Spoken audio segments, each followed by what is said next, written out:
हाल फिलहाल की नई company TVS supply chain solutions ने अपने नतीजे जारी किए हैं और नतीजों पर बातचीत करने के लिए कंपनी का मैनेजमेंट हमारे साथ है।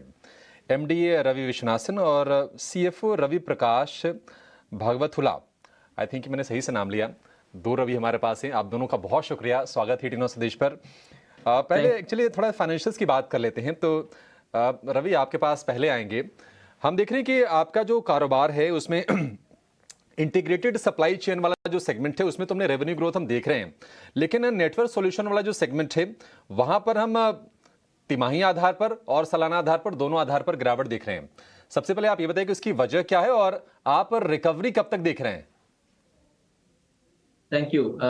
तो हमारा कंपनी में जो ISCS का रेवेन्यू है वो 20% से आगे ईयर ऑन ईयर ग्रोथ हुआ है और हमको इसमें बहुत सेटिस्फैक्शन है कि क्योंकि वो ISCS का रेवेन्यू जो है वो सेक्युलर है, वो दोनों इंडिया में और रेस्ट ऑफ द वर्ल्ड में। इंडिया में 14.3% ग्रो किया है और रेस्ट ऑफ द वर्ल्ड तकरीबन 25%। तो हम काफी बड़े कॉन्ट्रैक्ट साइन किए हैं, तो हमारा जो ISCS का बिजनेस है वो एकदम साफ चल रहा है। NS का जो नेटवर्क सेगमेंट में जो है वो मैक्रो इश्यू है।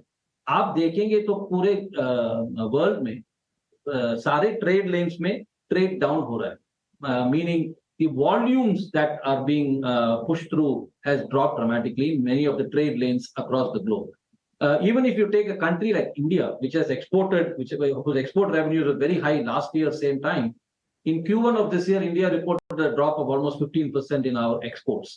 And all of that is impacting the macro in the global freight business, which is the most important component of the network solution segment. तो इसी वजह है कि ये मैक्रो का मैटर है। हमारा जो स्ट्रेंथ है कस्टमर्स है। हम अभी भी नए डील साइन कर रहे हैं नेटवर्क सॉल्यूशंस सेगमेंट पे। हम अभी भी डील्स रिन्यू कर रहे हैं। हमारा डील पाइपलाइन है वो बहुत स्ट्रांग है। जब इसके बेसिस में आप देखेंगे तो हम काफी अच्छे पोजीशन में हैं। जब मैक्रो चेंज होएगा तब हम भी हमारे कस्टमर के साथ ग्रो करेंगे। तो right now stay close to the customer in the network solution segment. We focus on their requirements. Volumes are down, but when the volumes pick up, we are poised to grow along with the volume growth. So that is really what we see.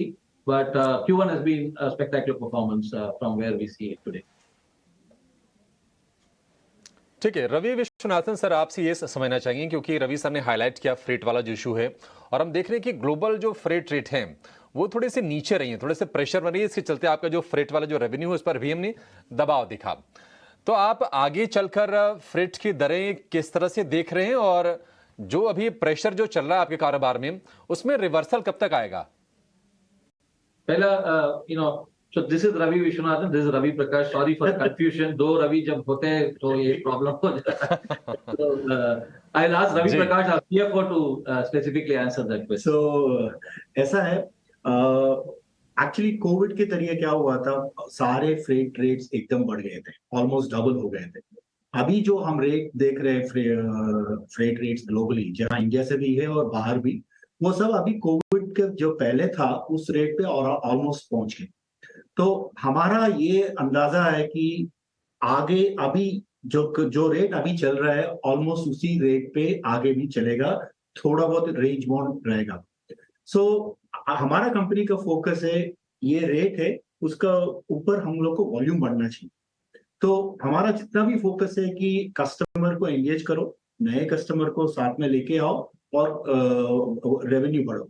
तो हम ये सोचते हैं कि अभी एक बार ये rate अभी नॉर्मलाइज हो गया तो H2 में कंपैरिजन एकदम नॉर्मल होगा, क्योंकि लास्ट ईयर सितंबर अक्टूबर से रेट गिरना चालू हो गया था।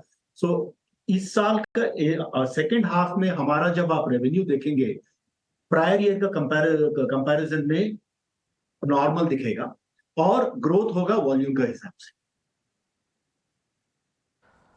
ठीक है, भगवतुला जी, मेरा सवाल आपसे है, तिमाही में जो कस्टमर एडिशन है वो आपके रेवेन्यू को किस तरह से सपोर्ट कर रहे हैं और पाइपलाइन में जो हम बाकी चीजें देख रहे हैं, जो एंगेजमेंट देख रहे हैं, उसकी स्थिति क्या है?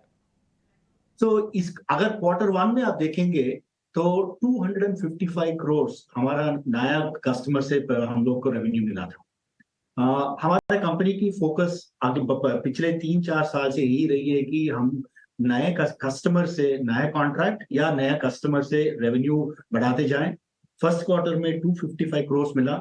इसी रेट पे हम लोग को अगले 3 क्वार्टर में भी न्यू रेवेन्यू मिलने का उम्मीद है।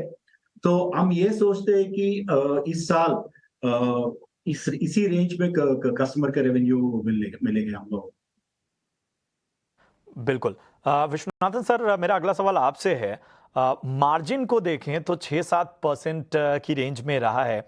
ऐसे में जो मार्जिन का सस्टेनेबल लेवल है वो क्या है, और गाइडेंस जो है FY24 के लिए वो क्या होगी? हमारा जो मार्जिन है, आप देखेंगे तो ISCS में हमारा मार्जिन है क्लोज टू 10.6%। हमारा ISCS मार्जिन उस रेंज पे होगा, और नेटवर्क सॉल्यूशंस का मार्जिन जो है वो बढ़ेगा। जैसे रवि भगवतुल्ला ने बोला था कि हमारा H2 में मार्जिन बढ़ने का उम्मीद है, क्योंकि रेट्स का स्टेबलाइजेशन होगा, हमारा cost management measures will kick in. तो हमारा उम्मीद है कि इस साल में हम तकरीबन 80 to 100 basis points we'll be able to expand our margins. And जहां सस्टेनेबल मार्जिन की बात हो रही है, जस्ट हमारा उम्मीद ये है कि हर एक साल हम 50 से 100 बेसिस पॉइंट बढ़ाते जाएंगे अगले 2-3 साल तक। चलिए विश्वनाथन जी और भगवतुल्ला जी, आप दोनों को बहुत बहुत शुभकामनाएं आगे भविष्य के लिए, आपके कारोबार के लिए, और हमसे जुड़ने के लिए बहुत बहुत शुक्रिया।